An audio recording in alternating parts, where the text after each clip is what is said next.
बाजारातील हे आवळे आणलेले आहे। हे आवळे स्वच्छ धुवून आणि खिसून घ्यावे। हे आवळ्याचं लोणचं 6 महिने छान पॅकबंद डबीमध्ये काचेच्या बाटलीमध्ये छान राहते। नमस्कार, दिशा स्टाईल अँड स्पाइसमध्ये आपलं स्वागत आहे। आज आपण आवळ्याचं लोणचं बघणार आहोत। त्यासाठी आपल्याला आवळे स्वच्छ धुवून घ्यायचे आणि त्याचा खीस करून घ्यायचा।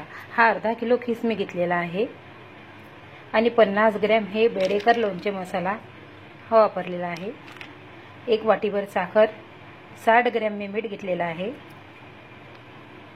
आता आपण गॅसवर एक छोटं टोपलं ठेवणार आहोत। त्या टोपल्यामध्ये मी तेल टाकून घेणार आहे। तेल थोडं जास्तच घ्यावं। तेल गरम करून घेणार आहे। तेल गरम झालं की नाही हे बघण्यासाठी आपण त्यामध्ये लवंग टाकून बघणार आहोत।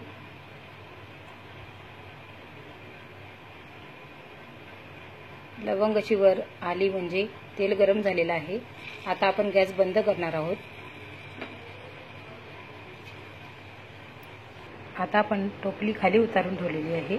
आता त्यामध्ये खाली उतारल्यानंतर आपण हे बेडेकर मसाला हे टाकून घेणार आहोत, म्हणजे तो व्यवस्थित भाजला जाईल।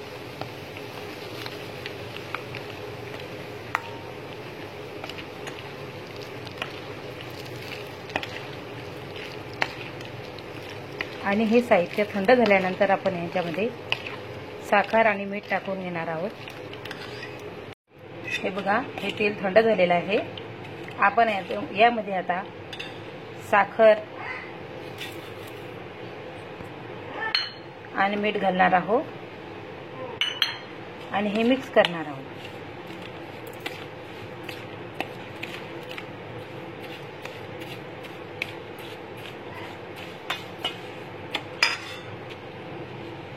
साखर आणि मीठ मिक्स झालेलं आहे। आता त्यामध्ये आपण आवळा ओतून घेणार आहोत, आवळ्याचा खीस ओतून घेणार आहोत आणि हे पण मिक्स करणार आहोत। हे बघा, लोणचं माझं सर्व मिक्स झालेलं आहे। साखर आणि मिठाचं ज्यावेळेस पाणी येईल त्यावेळेस याच्यावर तेल दिसायला लागेल आणि हे लोणचं तुम्ही 2 दिवसात लगेच खाऊ शकता। याची चव पण खूप छान लागते।